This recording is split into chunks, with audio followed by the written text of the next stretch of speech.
What's going on, everybody? It is the Orange and Black Insider Bengals podcast coming at you. We called a little bit of a last-minute audible and brought you a little bit of a later evening show, at least on the live portion, on Thursday evening. Hope you are all doing well. It's been a little quiet in some respects with the Cincinnati Bengals, but there are some different things happening. I apologize in advance for a little bit of a hoarse voice on my end. I've got something going on, something brewing here, but hopefully the Bengals have more brewing. And with the draft around the corner, John Sheeran, they better be brewing up something good, you know. They've got some work to do, a little bit of a quiet free agency period, at least on the outside perspective. At any rate, how are you, bud? Long week already, but we're close to the finish line towards the weekend. I don't know what more that you could want other than Joe Giles Harris coming into town on a nice 1-year deal. That's the free agency splash that everyone was looking for. But also, I mean, slow week, but my guy, it's Masters week. We got the green jacket out. Like I haven't actually won, but I'm a winner for watching the Masters because it's one of my favorite weeks of the year. Well, you're a big golf guy. I'm a decently big golf guy. You're a big golf guy. I was going to comment before we took the air. We were kind of rushed. But I was going to comment on the jacket. You're looking, you got the thing that old Shooter McGavin couldn't get. So is that a gold jacket? I think in the movie. Oh, maybe it was a gold. Yeah, gold jacket, green jacket. Who gives a shit, right? I mean, that's the line, right? I think the green jackets are actually made here in Cincinnati. This was not. Are they really? This didn't come from the factory. That's what my dad told me. He even showed me the factory. I don't know if it's still made there, but it's a nice piece of trivia for you. Yeah, well, there you go. Is that pretty legit, or is that just kind of a I mean, I don't think my dad has ever lied to me. Wink. No. I'm talking about your jacket that you're wearing right now. I mean, it's legit for being like $25 on Amazon, you know. I love it. Well, you are spirited, my friend, and I love it. We're gonna get to a few things tonight. A little bit of maybe a briefer episode than some that we've had recently. We have some Paycor Stadium updates. We have some visit updates for by the Cincinnati Bengals, who they've been bringing in for pre-draft visits, who they've been talking to, etc. And then, of course, we've already done a couple of defensive linemen in terms of our prospect profiles that we do annually. And that is obviously an area in which the Bengals are likely going to be looking in pretty early. You know, we did Derek Harmon, we did Walter Nolan, and we've got some other guys at different positions too that we've done. We're going to break out the old wheel. We introduced that last year. We're going to break out. We did that with the wide receivers and I think offensive linemen last year. And so we're going to do it with the defensive linemen this year. I don't know. The good news is I'm assuming it's going to be impeccably produced because I didn't have a hand in it. John created it. So I'm sure there's going to be zero hiccups with that. If there are a couple of repeat guys on there, we'll kind of rehash our thoughts should they spin up on that, but we'll end the show with that. Again, this is the Orange and Black Insider Bengals podcast, part of the Believe Podcast Network, BLEAV. And you got to go to the Believe in Cincy podcast channel if you want to resubscribe to the audio side of things, where you can get our show, Talking Football with Bengal Jim and Friends. You've got 3 and Out with Jason and Kevin, and of course, Matt and Willie No Ball with the coach Matt Minnick and Willie Lutz. So go get all of those, subscribe to your favorite audio streamer, and leave us a review, hopefully a positive one. If you like the video side of things, we stream live to Cincy Jungle's Facebook page, a couple of Twitter accounts, and of course, our YouTube channel. And you can subscribe to that if you're, I can't remember if I think it's through the computer. If you're watching through that, you can click the show icon underneath John's side, the bottom right-hand side there. Click that, click the subscribe bell, all the things we make you do to make us feel good about ourselves. So we appreciate all the support you've shown us over so many years. The YouTube channel does have a couple of exclusive things. One recent one that we did is kind of a thank you / career montage to Sam Hubbard. So if you haven't had a chance to check that out, a little late after the retirement, but hey, better late than never. Check that out if you could, and let us know what you think. And thank you again. 94, man. Great career for the Bengals. John, let's start off. I guess let's get the Paycor Stadium stuff out of the way, and then we can kind of transition into the draft stuff from there. It was noted on Thursday that the Bengals have sent kind of some proposals to Hamilton County. I think it was 400 or so million. I don't have the info right in front of me, worth of updates. And the one thing that stuck out to me in the, I don't know if you want to call it a list of demands or whatever, but a lot of it was, rehabbing this area for fan engagement. There were a couple of areas where they talked about fan engagement and kind of livening up some of the areas to, again, ingratiate the team to the fans, let them know about its history, that sort of thing. It's been a long haul with the Bengals and bringing the team into modern times. Just a couple of years ago, they finally got that coveted indoor practice facility that everyone was clamoring for decades. And now they're not asking for a total new stadium rebuild at this point in time, but some massive upgrades to Paycor Stadium, parking, all kinds of different things, so that the fan experience can be enhanced. And it is a year-round venue for concerts, other entertainment events as well. Yeah, so back in September, there was a $1.2 billion proposal that the county presented, I believe the state, and the Bengals would have to agree to it and everything like that. And that included this whole new indoor practice facility, new practice fields, along with a lot of the upgrades that they're looking for Paycor Stadium. And that has been a consistent theme here. It's not about getting a new stadium like the Cleveland Browns want to build outside of Cleveland. It's just about making Paycor the best as possible. They don't feel like a new stadium is necessary. It obviously would cost a lot less to just kind of touch up a lot of things inside of Paycor and just make it more presentable as this lease is expiring. So now what happened Wednesday, actually, there was a new budget that was proposed and then approved by the Ohio House of Representatives.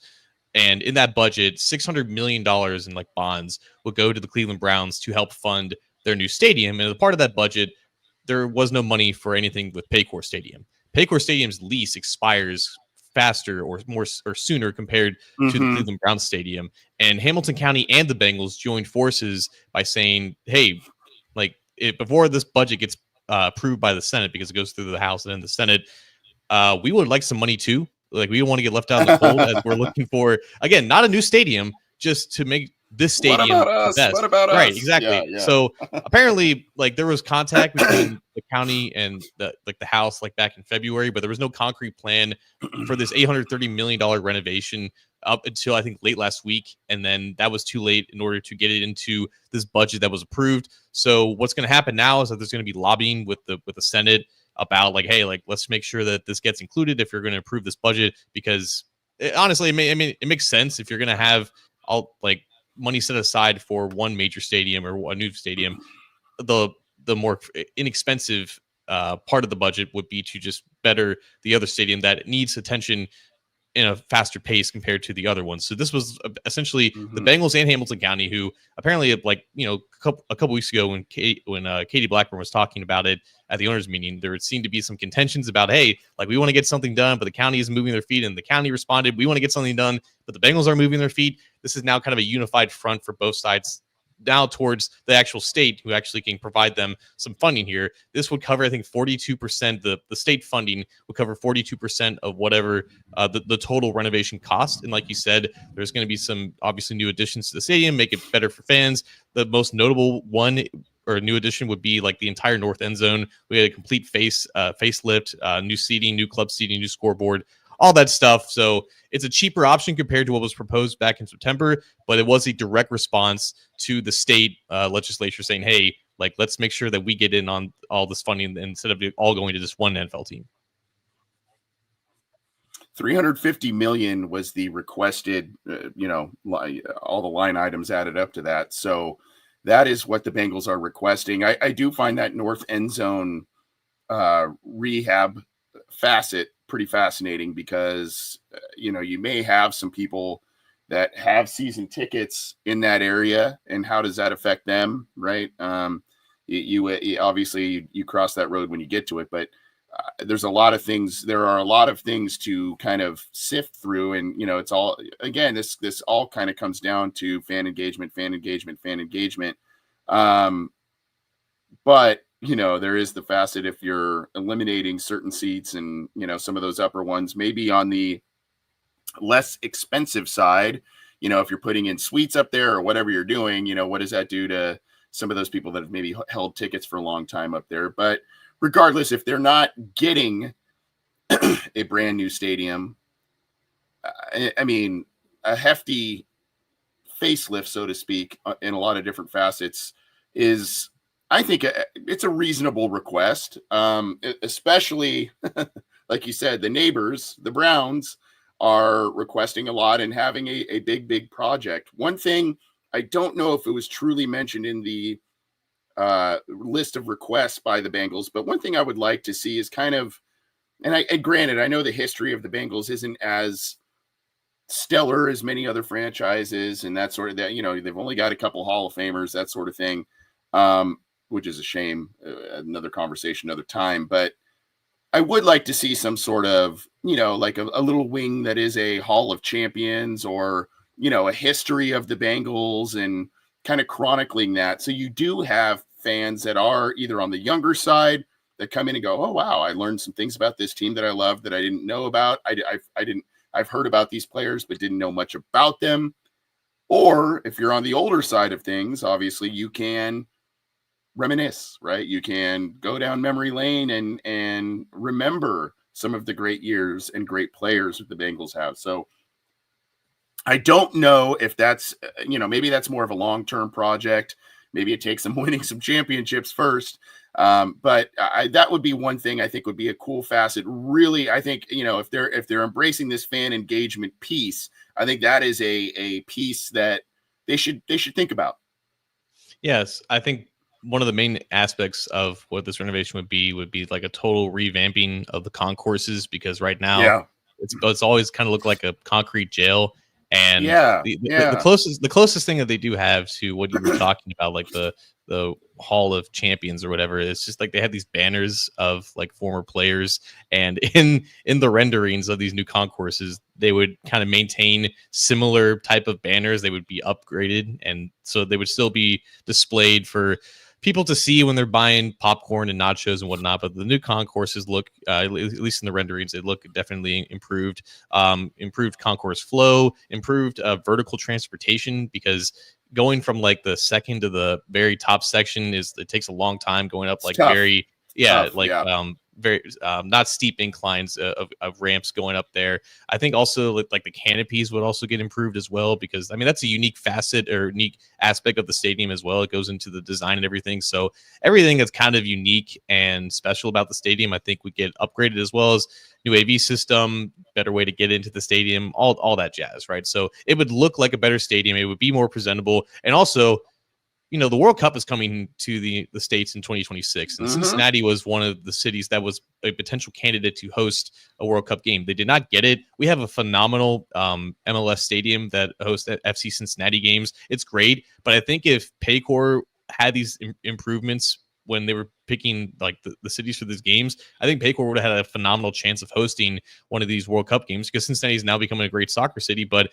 obviously Paycor can hold a lot more fans compared to TQL Stadium, which is like a mile up north. So like having a stadium that looks better and is more presentable for hosting more than just football games, it can do wonders, I think, for the county as well, which is why the county is down to, obviously fund these improvements and these upgrades with obviously taxpayer money. But some of that bread's got to come from the state as well. Yeah. And I mean, primary use football, of course, but they have started to put some big concerts. I know Taylor Swift was there a couple of years ago. And some other big country concerts and whatnot have started to come there. And I think that's kind of next in tow You can have the big comedians that could sell out the stadium, all of that kind of stuff that can be year round.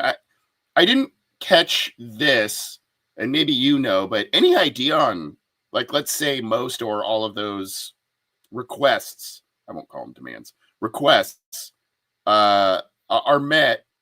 Any idea on timeline of completion, or do you think they kind of knock it out a little bit piece by piece over time? Or obviously the football off season, while there's other things happening, the stadium isn't used for a long time. So I don't know if that would be something that gets knocked, most of that stuff gets knocked out in one off season. I'm not an engineer or anything like that. So I don't know. Was there did you see anything on discussion of timeline of completion on that stuff? I'll have to look again. I just know that the budget that they're trying to be a part of runs from like 2026 to 2028. It's a 2-year budget that's getting approved a year ahead of time. So I would imagine that it would start and finish within that timeline. But I think you're right. I think they would probably knock out like the internal parts of the upgrades kind of at some point. And then I obviously, in terms of actually playing the games and like hosting fans, like that, how long that north end zone construction project kind of takes would, you would think in an ideal world it just takes the duration of an entire offseason, but maybe it takes longer than that. But I don't think it's going to be to a point where like they would have to play at Nippert Stadium or TQL Stadium while the stuff gets done. I think it'll still be to the scale of it's not going to impact whether or not the team can play in the stadium. Yeah. Well, those are the updates with the stadium. Obviously, we will keep you apprised of all kinds of stuff, as will CincyJungle.com and John at A2ZSports.com. You could catch all the news and updates on all of that. But we wanted to talk about that a little bit. As look, there's a little bit of nervousness because it's like, oh man, if some of this stuff doesn't get done, or a lot of this stuff doesn't get done, will the Bengals leave? But it's also, you could look at it, if you want to be an optimist, exciting, right? I mean, if they end up making this what it has been rendered as, or what it has been envisioned to be, it could be a very, very cool venue. 100%. I've just seen countless renders, I feel like, over the past couple of years, and none of them ended up actually materializing. So hopefully now that there's unity between the county and the team, like we want to go forth with this, hopefully this is that final push that gets it across the goal line. But lobbying, always fun stuff. Great. Always fun. Well, let's just pivot right off of that and go right to the draft. The Bengals have been meeting with a lot of prospects, some of which we've talked about as in our prospect profiles and whatnot. A lot of local guys, namely in the form of Ohio State. And then, of course, they're looking hard at running backs and all across the spectrum, right? Guys that could be second round guys, other players that could be later in the draft, day 3 guys. So they're doing their due diligence. And I don't know what to make. I don't know what to read in the tea leaves of the running back thing. I feel like I'm on a little bit of an island that I think they may spring for it a little earlier than people expect or want, but we'll see. Regardless, the Bengals honing in on a lot of local guys, namely Ohio State. 100%. And honestly, there's no reason why they shouldn't be, because teams get a select number of quote unquote top 30 visits every single year. You have to be very smart about which players that you want to use that for, about any questions that you have about their background, about their medical. Obviously, it's a very telling point, as like, the team is very interested in drafting these players that end up meeting with the team multiple times, like Amarius Mims and Eric All come to mind from last year. Obviously, they were draft picks. So it's a pretty telling bullet point in projecting if a player is going to be drafted by the team or not.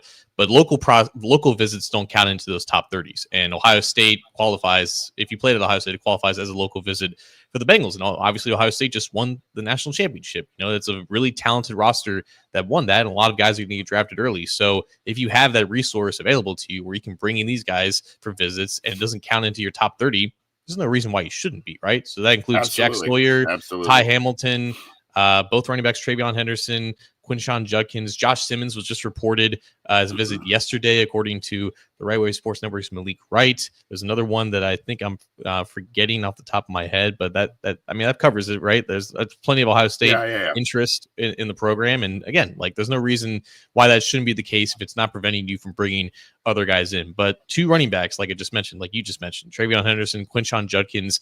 Caleb Johnson is another local guy. He's from Hamilton, Ohio. He went to Iowa and he had a really breakout season this past year. all three of those running backs, I think, are going to be gone by the time the second round is over. Like maybe a guy like Johnson falls into the third round. And Anthony, I think the angle here is that I think they are definitely open to drafting a running back on day 2. They haven't done it since Joe Mixon. They've never done it in the Zach Taylor era, but clearly like there's an emphasis about making sure that Chase Brown doesn't carry the ball 25, 30 times a game again. And that's not something that's in the plan. That's why they, signed Zach Moss in the first place. And that plan didn't work out. And obviously, Samaje Perine was signed here to a contract that doesn't necessarily marry him to the team. So there's a willingness, that door is at least open. But I think the real plan here is that they recognize that this running back class is extremely deep. It's extremely strong. It's going to be a continuing theme over the course of, forever, because it's just a really strong position that it doesn't take a lot of resources to, get a good product out of there. So I think when teams recognize that a running back class is top heavy, but also deep, there's a chance that some of these guys can kind of fall through the cracks. And if the Bengals end up having a guy in the third or fourth round that they grade in the second round, that's an opportunity to get a lot of value in there without necessarily using one of your 2 premium picks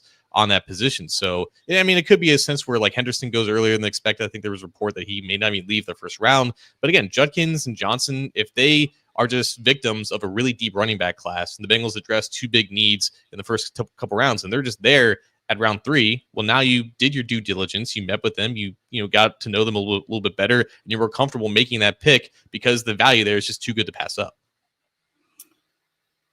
There are a couple things I didn't mention last week when we did the Omarion Hampton profile. One of which is this groundswell of opinion that maybe there's a little bit of a shift back to a little more valuation of running backs in the league as opposed to years past. So I'm really interested to see what teams do this year when they think they have a very versatile back or one that could be on the field, a number of downs, a number of plays, that sort of thing. The other thing that I didn't really mention, but I did write it in the profile again, excuse me. I did write it in the profile on Cincy Jungle of Omarion Hampton. We didn't really talk too much about this on the air, but one thing that came to mind as I was writing is, you could go back a little bit to what Gio Bernard's career looked like with the Bengals. And one thing that I think if the Bengals go with a bigger back or one that they feel could be a 2 or 3 down back, take a little bit of the load off of Chase Brown, you could also be a bit more diverse because Chase Brown at times last year was split in the slot, right? And ran routes, and you could potentially have 2 backs on the field at the same time, however you would like to use them, whether that is a Hampton and then you have Chase Brown in the slot. It just gives you more options, confuses the defense a little bit more, has them keying on a bunch of different guys at the same time. So that specific, very scheme specific thing that I'm talking about isn't probably very, very high on the Bengals priority list, but it's something that they could probably conjure up in their mind's eye about if we do draft this guy, we have the ability to still have 2 backs on the field at the same time, even Perine and Brown on the field at the same time. And that gives you flexibility. That's an interesting thought because the Bengals, like, they recognize this problem that they don't want Joe Burrow to be under center, but they need to find a way to not make it very obvious pre-snap that it's a run or a pass. So they had him in the pistol more times last year, and they kind of ran a lot of wide zone concepts out of that. And obviously in the pistol, you can go into like a diamond formation with 2 running backs. 21 personnel is not very common in the Bengals offense, at least in years past. But if you have 2 running backs that you feel like you can line up in multiple spots, and it adds another box defender into the equation that gives obviously more space for your receivers, it is a way to diversify the offense a little bit. And I think that you could make those packages work because Burrow now has more experience in the pistol. Obviously, like, that was very common with Ohio State's offense. So if you get one of those 2 Ohio State guys, I think they would have some familiarity with it. Caleb Johnson, that Iowa offense hasn't changed since like the 1800s, right? It's just a lot of under center wide zone, which is not exactly a fit for this Bengals offense. But again, like, they do some adaptations there to kind of get scheme versatile in ways where it doesn't make Burrow uncomfortable. So it is an interesting offense where you can kind of see that. But obviously, 21 personnel again with 2 running backs, 1 tight end on the field, or 22 personnel with 2 of each, right? Like, those are very uncommon personnel packages. But if the draft falls a certain way, and there's a run on edge defenders, there's a run on defensive tackles, there's a run on guards, right? You don't want to be sitting with your hands in their pocket saying, well, we can't just draft a running back here because the value doesn't match up. If the value does match up And again, you're comfortable with these guys. It could be the move.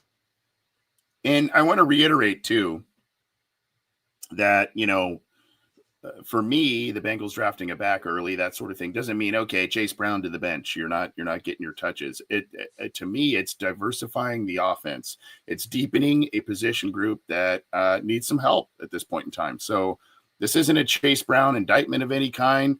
I think he brings a ton of value to the team. I think he's a versatile guy. He was worked on his blocking, his pass protection as well. And you saw that improve a little bit later in the season this year. But, if you have more weapons at Joe Burrow's disposal, you have another guy that could pass protect as a running back. I mean, why not? I mean, a lot of teams have two capable backs, and it works well for them in their offense.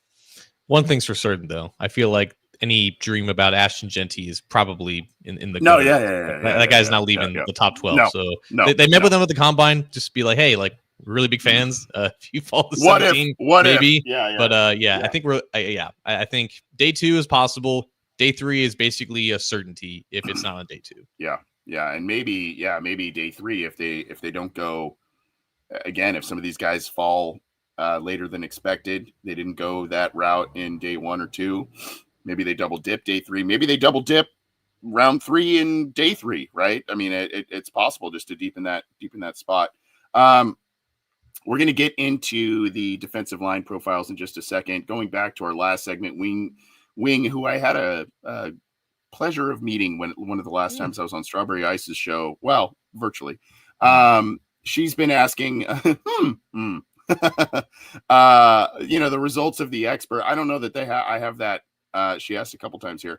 I don't think I have that info and readily available. Do you know anything about that? The expert that the county hired? I do not, and I don't want to give a BS answer, so I'm sorry, Wing Esther. We will look into that for you, Wing. We will look into that. I know that is it's a good question. Mr. Whisper here, of course, Mr. Generosity. Still waiting on my TJ Sanders draft profile, John. So still onus is on you, sir. What the heck? He doesn't want me to do it because of the production quality, you know what I mean, or lack thereof. So he didn't ask me last time. Thank you again. Maybe the wheel complies, Mr. Whisper. Maybe the wheel. Yeah, complies. You're the man. Maybe the wheel complies, and that is what we are going to move on to next. And just before we do, want to remind folks to get this show through your favorite audio streamer on the Believe in Cincy podcast channel, part of the Believe Podcast Network. And you can get that through all the major platforms. We're there. You got to resubscribe to that feed. The old Cincy Jungle feed is defunct at this time. So got to resubscribe. Leave us a review if you can. Get all the shows on the platform. Check out our YouTube channel. All kinds of different stuff. We appreciate it. All right, John Sheeran, you prepped the wheel. There's a lot of pressure on you. Actually, there's no pressure on you based on what happened last week. So on my end. So you have the command here. Who are, just in case, how many names do you have on here? Do you know? Yes. Yeah. So this is the give Trey some help wheel. We got Trey Hendrickson in the middle. He needs some help rushing the passer. So that's what we're going to try to do here. We had 18 names here, both edge defenders, interior defensive linemen. 18 is a number because according to the consensus board that's compiled by Neil Engelberger, Jake Lisco, Joe Goodberry, those guys do great work with their draft prep. 18 of these names are right now in the top 64 of that consensus board. So logic states that the Bengals were to draft a defensive lineman of any kind with one of their first 2 picks, there's probably like a 95% confidence level that it's going to be one of these names. So from edges to defensive tackles, anyone that you've seen kind of in mocks in the first 2 rounds, they're on this list. Okay. And I do want to remind folks, a couple of announcements later in the show, but I do want to remind folks that I was on a media conference call with Daniel Jeremiah, and he has coined this the starters draft. And of course, namely in this position, with these position groups, those 2 position groups along the defensive line. So lines up with all the other great names you mentioned there as well. So should we get this bad boy started, John? Yes, and before we start, if there is a name that neither of us know the pronunciation at heart, I do have Dane Brugler's draft guide up, and I will provide the pronunciation before we have to fumble over our own words for that. Okay, I appreciate you. Look at you, all prepared. So, name number 1 on the wheel. Look at that, Mr. Whisper, TJ Sanders. There you go. There you go. Is it me? Do I start? Yes, because he called you out on it. Absolutely. he did call me out. TJ Sanders is a really clean prospect, I should say. I'm not entirely familiar with the totality of his film, but he was listed a little bit lighter at like 6'4", around 280 pounds when he was at South Carolina. Then he measured in a little bit chunkier at the combine, but he still tested really well. He's one of the few, honestly, he's one of the few defensive linemen who actually did test in totality this year with a 7'7" 3-cone, which is really impressive, but a wingspan of nearly 81 inches. He measured in at 6'4", 298 pounds, but his production profile is probably the cleanest out of this entire draft class. A pressure rate that ranks in the 91st percentile, a sack and quarterback hit rate that ranks in the 93rd percentile. Just was really consistent in getting after the quarterback and finishing those pressures, which is not a given when you're talking about the defensive lineman that's projected to go within the first couple of rounds. I think there were still some questions about his overall pass rushing plan, and how maybe if he's not maybe the best at standing up to double teams against the run. But for a guy who is projected to go somewhere on day 2, the Bengals obviously pick 49th and 81st. I don't think he's going to make it all the way to 81, but the Bengals do like those day 2 defensive tackles. If they were to pass on one in the first round, there's not a lot of risk that comes with TJ Sanders, who played against really good competition in the SEC. I think he realized that he needed to put on some weight to impress some NFL personnel people, but he still tested really well. And I think he's going to be 21 he's still 21 years old. And he's not going to be 22 until later in the offseason program. So again, just a lot of boxes that he's quietly checked throughout the process. And I feel like he's still a little bit undervalued because he didn't have a lot of wow plays, and he doesn't have the name brand recognition of that of a Derek Harbin or Mason Graham. So the RAS has ranged within the mid 8s, like 8.52, 8.55. Like you said, so, last year he's listed at like almost 6'5", and he came in, I think, a touch under 6'4", and then he was at 300, weighed in at 297. So that's kind of stayed around the same. Last couple of years, John, he has 9.5 sacks over the last 3 years, with 8.5 coming the last 2 years, 4.5 in 2023 and 4 in 2024. 50 tackles last year, which is good. 17 tackles for loss the last 2 years. The numbers dipped a little bit from, again, half a sack from 23 to 24, and 10 tackles for loss in 23-7 last year. And he also had 4 passes defended in 23 and only 1 this last year. So while he's clean, I think he can be productive. I think there is a little bit of a question of, okay, well, what happened a little bit? Not a big dip in production or anything like that. But like you said, I think a few more of the splashier plays occurred the year prior and not so much this year. And so I think that's maybe where the question sits with this young man. And like you said, young, potentially ascending. I think he could be a solid pickup. 100%. I always love some of the nuggets that Brugler hears from NFL personnel people. Obviously, character matters a ton when you're investing an early draft pick in some of these guys. And it's not just about like they're ready to go, like they're already professional, right? Sometimes it does take a little bit for everything to kind of click. An NFL scout, when he was researching Sanders, he said to Brugler, quote, "The coaches say he really matured and went from being late to meetings when he first got there to becoming a guy who sets the example of how to carry himself as an upperclassman." So again, still 21 years old, still finding himself, but I think obviously someone that naturally got better, more locked in as his career went on, and now he's going to be a day 2 pick because of it. Well, the pass rush win rate, which I think you maybe mentioned there, John. And then, of course, he's just stoked that this was the first one. We did not plan this.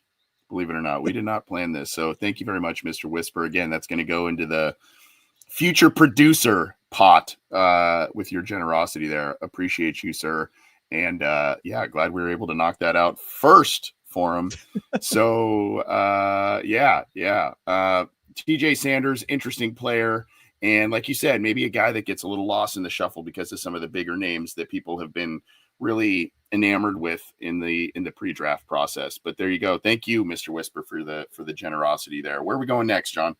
Well, I'll tell you who's not going to get lost in the shuffle, and it is the next player on our wheel of names, and it is Oh, okay. We got Nick Scourton from Texas A&M. Anthony, you want to take this one? Okay.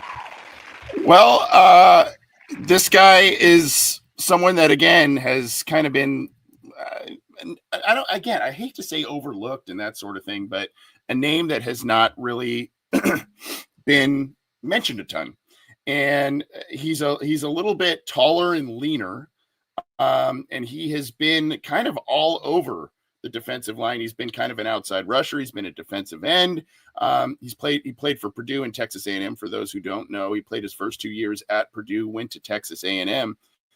John, his second year at Purdue, 15 tackles for loss and 10 sacks. And that was the 10 sack mark was a conference high for that year, 50 total tackles. So again, it's like the Sanders thing where you look at those numbers and then you go, well, what kind of happened the next year? He still played in 12 games. Maybe it was a little bit of a scheme change, scheme change up, what they asked him to do.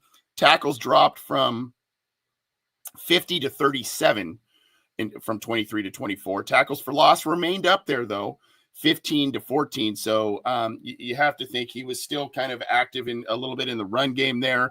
The sacks were cut in half, though, last year, John, from 10 to 5.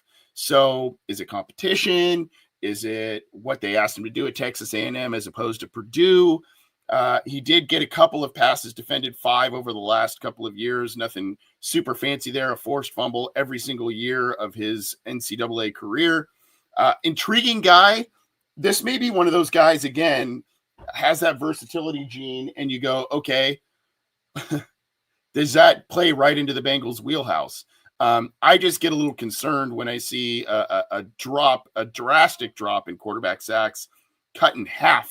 I know 10 is a lofty number for college players, but cutting that in half to 5, that's a big cut. It is. Definitely some context with his weight. He played at 285 last year at Texas A&M. He says he plans to stay at 265 for the NFL, and I think that was around what he weighed in at Purdue when he was considerably more explosive and he was winning more often as a pass rusher. Texas A&M is weird because they had a bunch of 5-star recruits, not including Scourton because he was transferred there, but they had a really stacked defensive line. None of them really produced at a high level there. Shamar Stewart, which we could get to in a minute, like he's gotten more hype as a first-round prospect, but I think with Scourton, there's a lot less projection with him because we've seen him produce at a high level as a pass rusher at 19 years old, or maybe even 18 years old at Purdue when he was a captain as a true sophomore, and he obviously dominated for that defensive line against quality offensive linemen in the Big Ten, right? So he saw a chance to maybe improve his draft stock by going to a bigger program from Purdue to Texas A&M, but his role kind of changed, like you said, and you've got more positional flexibility and experience in different sort of alignments, but his production did take kind of a dip. But you can kind of see that he's done kind of the best of both worlds. He's done the dirty work at a larger size and kind of just holding the point of attack, but he's also been able to kind of put his pin his ears back and get after the quarterback. And he's done that more compared to his teammate in Stewart. So being only 20 years old and having that leadership experience already and knowing that there is at least proof in the pudding that he can win as a pass rusher and he can make disruption in the backfield. I'm in agreement with you. I think he is undervalued. And if he's there in the second round, I'd be all over him. And I think he is almost a dark horse option if the Bengals were to trade down in the first round because he checks a lot of boxes there. It's a little bit of the Zach Bond thing, right?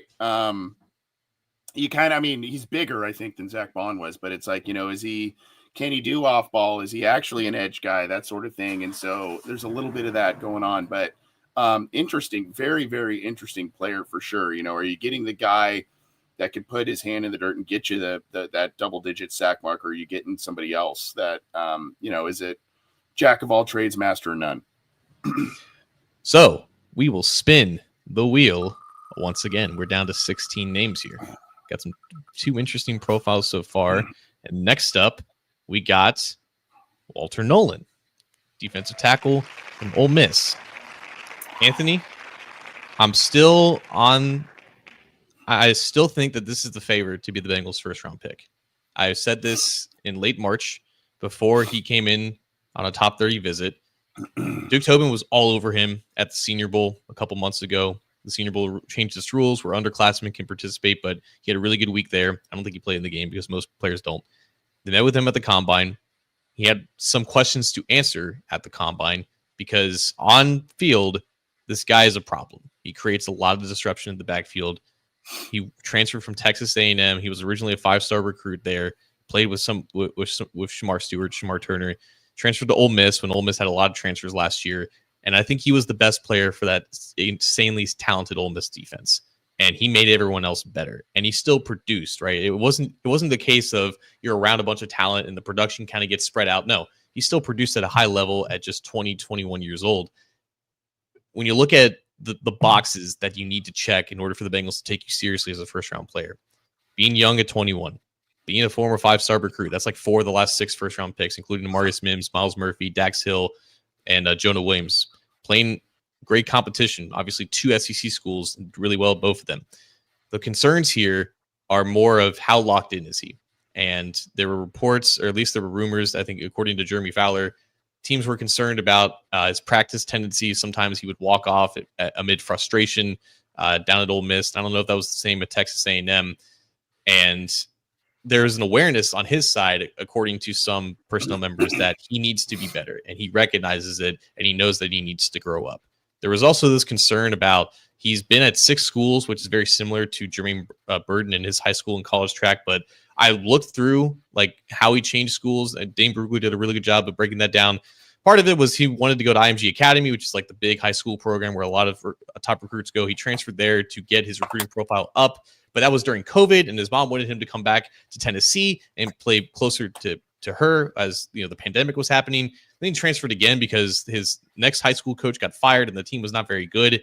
And then he transferred from Texas A&M to Ole Miss because Jimbo Fisher and their defensive staff got fired. So he wanted a new change because the players the guys who recruited him weren't there anymore. So he gets grouped a lot, I think, with some other bad apples of the past. But I think when you look at the context of how this kid's career has evolved and the clear willingness of trying to be better while also having like legitimate high-end upside and really quality tape, I still think that he's one of the favorites to be the pick at 17.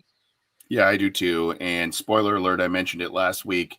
I was the Cincy Jungle representative to make the Bengals pick in the first round mock draft. Walter Nolan went like 12 overall in that draft, or 11 overall. So I did go with Derek Harmon because of that. And that's a little bit why we went with that profile last. And I do want to encourage people to also look back at the Walter Nolan profile we did a couple of weeks back. I am so intrigued at what the Bengals mindset is with quote unquote problems. If you go back to, and varying degrees of problems. Now, this isn't a, off-field arrests and all that kind of stuff. It's the stuff you mentioned, why is he transferring so much? Where's his head at? What about the temper? All that kind of stuff. In the early days of Marvin Lewis, it was rebuilding the team, get the right guys, get the team leaders, get the good guys, all that kind of stuff.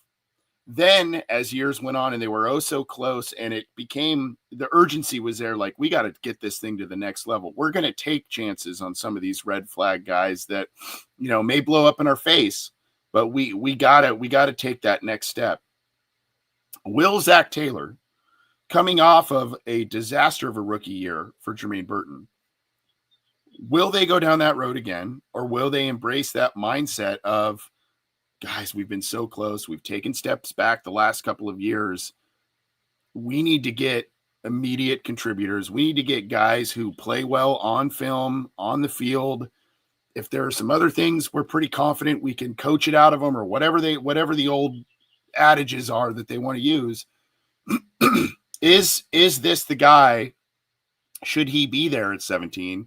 Is this the guy that they swing for and say, again, risks kind of be damned, we're gonna make this work? And this guy, right in the middle of the defense with Trey Hendrickson, hopefully a revamped Joseph Osai, you got Miles Murphy in the mix. It makes too much sense to not deeply consider it. Yeah, and if they're going to draft a defensive tackle at all this year, you'd have to think that he has to be better than what they evaluated McKinley Jackson and Chris Jenkins are, because those guys are going to be vying for snaps. And if you're going to make an investment like this, you better be sure that as a prospect, he is leaps and bounds better. And as regards to taking a chance there, I think that they recognize that every player is his own individual, right? And they have their own backgrounds, they have their own problems, and it's hard to kind of group those guys together. But also, Jermaine Burton went to a wide receiver room that didn't really have, like, obviously T. Higgins and Jamar Chase are the leaders there, but they weren't necessarily like ready to be like the Tyler Boyd. There wasn't a 30-year-old AJ Green in there, right? And with the defensive tackle room, like, you got BJ Hill, who was re-signed really just to be that presence on the defensive line. TJ Slaton's been around the block; he's on the second contract, so I think you have a better foundation of leadership and veterans to get a guy like Walter Nolan in the right headspace. I think that may make a difference as well. Yeah, and then of course and we'll spin again here, but just one last thought. I mean, last year you mentioned him, Chris Jenkins, injured, right? I mean, he was injured at the beginning of the year. You got to have capable guys ready to go. And even if Walter Nolan, and there aren't injuries, even if he is kind of a reserve player, a rotational player, having that effectiveness in the middle of your defense makes a big difference. And I think that they see that too. But let's see who is number 4. Yeah, we'll do a few more here. Yeah. It's going to be another defensive tackle. It's going to be Darius Alexander out of Toledo. What you got, AC? Darius Alexander, obviously a little bit of a smaller school guy, so that is something that I don't know. I don't know how the Bengals feel about early picks with small school guys, right? I just don't know. They always seem to prefer the big SEC guys, the proven big games, championship programs, all that kind of stuff. So I don't know. This is a big boy though. 6'4", 320-ish, and disruptive for a big guy. You look at the tackles for loss, 23 in his career. He's a super senior, so he's a little older. He played all 5 years at Toledo. A little bit more of a pass rush the last couple of years than you'd think for a guy like that. 7.5 sacks the last couple of years, 14 tackles for loss the last couple of years, and maintained a pretty steady production in total tackles, 36 and 23 and 40 the next year.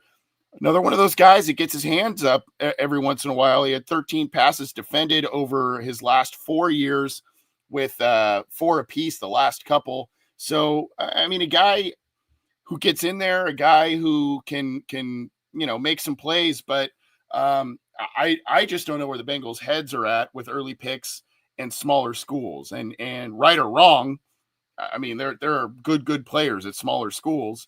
Right or wrong, I don't know where they're going to lean on that sort of thing, especially if there are some other quote unquote bigger names on the board at the time. I will say that there is interest. Darius Alexander, I don't know if it's been reported nationally, but James Rapine at least reported that they did have him in for a top 30 visit either last week or it's going to happen. So he is being brought into the building. He dominated at the Senior Bowl. He was arguably the best player at the Senior Bowl. And the Bengals take a lot of stock into that. A lot of their best draft picks in recent years have been Senior Bowl standouts, or at least Senior Bowl alums. And that factors into, does your production from a smaller school like Toledo, does that match up against guys who played and practiced against more talented foes and opponents and everything? Also, he's 24 years old. He's going to be 25 as a rookie. He was in college for a long time. He's got a 6-year-old son, by the way, so he's got a lot of responsibility on his plate already. And mature, yeah. John Sheeran, mature. Exactly. Yeah. So dominating at the Senior Bowl definitely helps, but there is that context of, was this just a literal grown man dominating on 20-year-old MAC recruits week in and week out at Toledo? I think playing at the Senior Bowl and measuring up against more talented competition, it definitely helps that, and it's why he's going to be drafted sometime in day 2, because I think as a pure pass rusher, being 24 definitely helps, and you're further along in your pass rushing plan, your development. He's 2 years older than Miles Murphy, for God's sakes, right? There's levels to this and the relativity of where these guys are in their development. But I think if the Bengals were to take a chance on a quote unquote smaller school guy, it would be someone who's definitely further along in his development and is proven and shown that he can compete up against better competition. Like Logan Wilson was essentially he was essentially like a late second round pick, right? He was a 65th overall selection from Wyoming. He was a 24-year-old rookie, and clearly that's definitely worked out for the best. So if they were to take a chance on a non-power 4, power 5, whatever type of player, it would be kind of in this range. It would be someone like a Darius Alexander. Was this the guy I mistakenly put his RAS profile for Derek Carmichael? Yes, it was. Week? Okay, yeah. So I'm looking at the right one. I'm seeing the Toledo logo. 9.13 is the latest RAS profile from him. Again, just a touch under 6'4", weighed in a little bit less at 305. I think he played more at 320. 40-yard dash for a guy that size. And obviously that is indicative with some of that shaving of that weight before sub 5, right? I mean, that's 10-yard split, really good. Explosion grade, really good vertical, good broad jump for a guy that size and at that position. So 9.13 overall RAS score, that speaks volumes. And I know I'm not even going to share it. That's how confident I am that I'm looking at the right one. But yeah, so a lot to like there. It's just, again, I don't know if the small school thing and the talent there outweighs a bigger school guy, younger guy, that sort of thing. We'll see. It all fits into the equation, but I think we got time for one more spin of the wheel. Who's going to help out Trey Hendrickson? Give Trey some help. I love the title of this thing. It's so good. Donovan Ezeruku. Oh, I broke my own rule. I didn't even look at the pronunciation. I tried to bumble through it. You gotta do it. You gotta do it. Go get it right. We're an honest program here. We're not going to slander a man's given name. Donovan Ezeruku from Boston College. There we go. Boston College, yeah. Another phenomenally clean profile. Were you gonna say something? No, go for it. You started off. I got you.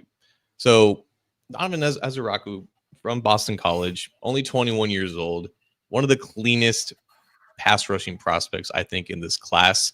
He gets docked, I think, a little bit because he's undersized, but I think in general, for someone with a 82 and 3/4 wingspan, 34-inch arms, he keeps guys at bay. He sets the edge really well.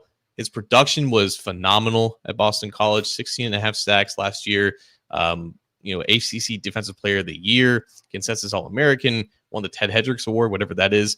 He was a consistent producer for BC, and like that matters obviously in terms of projecting upside and everything like that. But already coming into the NFL, I think with a really refined pass rushing plan, somebody who can get into the backfield, who knows counter moves, he knows how to get past offensive linemen, he knows how to set them up going inside and outside.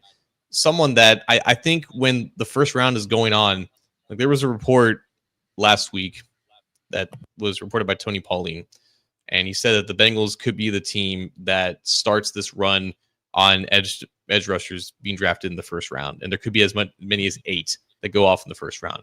If Ezeruku is like there in the 20s, I just find it really hard to believe that he's going to escape into the second round. And he was someone I think when the beginning of this process that was kind of like locked into that day 2 range. And then the more people learned about him, he stood out at the Senior Bowl. He's obviously he's a phenomenal leader on and off the field, coming from a good program like Boston College. Just someone who just knows what he's doing and has the production to back it up. He didn't really test that much outside of a 6'9" 4'3" cone, which is pretty good no matter what size that you are. But obviously, again, he's a little bit on the smaller side. But I think this is a good case study of if the Bengals were to take him, obviously he would break some thresholds in terms of what types of edges that they typically like to go for. And it would say a lot about what Al Golden is looking for. And maybe just the fact that he's long kind of breaks that as well. But we haven't really talked about if they do draft the first round edge, Anthony, does that indicate what the plan is with Trey Hendrickson, or is it just a contingency plan? Whatever the case may be, if they do draft him, it's probably going to have to be with 17 because I'm not even sure they're going to be able to trade down and draft this guy. This guy, his RAS profile wavers around the 8s. There's one that said it's 7.97 and another that was like 8.26. Again, a little bit curious about the 40-yard dash thing. I don't think he did those at workouts. So a guy that size, I'm wondering kind of what that's at. He played initially at 235, 237, and he bulked up a little bit, it would appear, to 248. Still sub 6'3". You kind of wonder about the size, of course. The bench press, 22 reps, but great explosion grade, elite agility grade, and like you said, a guy that knows what he's doing in terms of rushing the passer. You look at the stats, you mentioned the outstanding All-American year last year. He was an All-American, 16 and a half sacks, 21 tackles for loss, John Sharon. The year prior, 13 games and 7 tackles for loss, 2 sacks. You go, what happened there? He had 80 tackles in 2024, 53 the year prior. And I only mentioned the year prior. We go, okay, well, there's just a big jump as a senior. You go back to the sophomore year, John, 61 total tackles, 15 tackles for loss, 8.5 sacks. So I just kind of wonder what's going on there a little bit. Of course, this last year was outstanding because of his size, not super adept at knocking down passes at the line. Again, I kind of just keep harboring that point just because Carlos Dunlap was so freaking good at it. And those things are drive killers, right? I mean, they can third down, passing down. It's just boom, done, drive over. Still, I like this guy because, like you've mentioned, this is not a Bengals mold defensive end from a size standpoint. And I have long said, keep those big guys if you like them on the edge. Mix in one of these guys to your pass rushing repertoire. Have one of these guys out there to rotate in, so the offensive linemen aren't seeing the same big bulky guys. They got someone, oh my gosh, this guy's so quick. Oh my gosh, this guy, it keeps them on their heels a little bit. And that's what I like about the profile here. I don't like the size, but I like the change up of size given what the Bengals already have on the roster. And I think one of the reasons as to why they never really gone for a player of this stature is because he would be kind of a one-dimensional player, at least starting out, right? You're not expecting him on 2nd and 3 to hold his own against like a drive block from a left tackle, right? Like that's just not, it's not his game. He's definitely has the frame to fill out and gain more size, and maybe that would be the plan if he were to be a Bengal. But typically they like guys who are more well-rounded and can play on all 3 downs, and he would be a pass rushing specialist. He would be by far the best pass rushing specialist the Bengals would have, and be the second best pass rusher outside of Trey Hendrickson. So I think in that sense, you're not taking a ton of snaps away from guys like Joseph Ossai and Miles Murphy, who clearly need to be on the field more, and the plan is to get them on the field more. Like, you have your top 3 edges on the team, regardless if 2 of them are proven and established and we like are finished products and anything like that. So Ezeraku, I think, would fit in well as like the 4th guy into that equation when it's 3rd and 8 and you need a sack, or you need some disruption, you need someone like a throwaway, whatever the case may be. Put him up against the right tackle, let him go to work, regardless of how small he is. At least in the beginning of his career, he can add some value there. But again, if the Bengals were to do that and spend a 1st-round pick on someone who maybe only has a really limited job description, it would be something notable and changing. Yeah, and 8 forced fumbles the last 3 years. That's nothing to sneeze at. 3, 2, and 3 the last 3 years. So, for a guy who's lighter, that still proves that he's got some strength and has the ability to just get in there quicker than offensive linemen and quarterbacks can anticipate. So you like that. But that is Donovan Ezeraku. We'll see where he ends up going. Well, that is the wheel, ladies and gentlemen. Maybe we'll bring one out next week, but hope you all liked it. Gosh, good job on that, John. And we may be able to reuse that thing. There's so many names on that. So maybe we will, but thanks for putting that together. And we are going to drop the mic and start getting out of here. Again, I apologize for my voice, little scratchy, little hoarse, but getting through it. John, what do you have for us on our way out? So I was also wearing a blazer this past Saturday. I was in a wedding. I was actually in a tux. And it was a very nice wedding, very lovely, at the Cincinnati Art Museum. One of my good friends from college and his now wife, her father is from England. They're English, essentially. Not essentially, they are English. And so he brought over his friends from across the pond. And he knows that I cover the Bengals. I cover football and everything like that. So he introduced me to some of his friends. One of them is a big Steelers fan who lives over, I think, just north of London. And he became a Steelers fan. Yeah, like we talked about it. He became a Steelers fan because they only saw like 5 minutes of football highlights when they were growing up on whatever type of sports channel it was. And the Steelers were just winning Super Bowls when he was just a kid. So naturally, Yeah. like that's just how that happens, right? So we talked, and it was a phenomenal conversation. He is a fan of Joe Burrow. He's a fan of football in general, and like how the Bengals have kind of had this resurgence, and he likes the parity aspect of the NFL. He likes teams that don't normally win getting like their chance of winning, and he is in a sense kind of rooting for the Bengals to have kind of their moment in the sun. So it was a very nice conversation. This was the night before the wedding.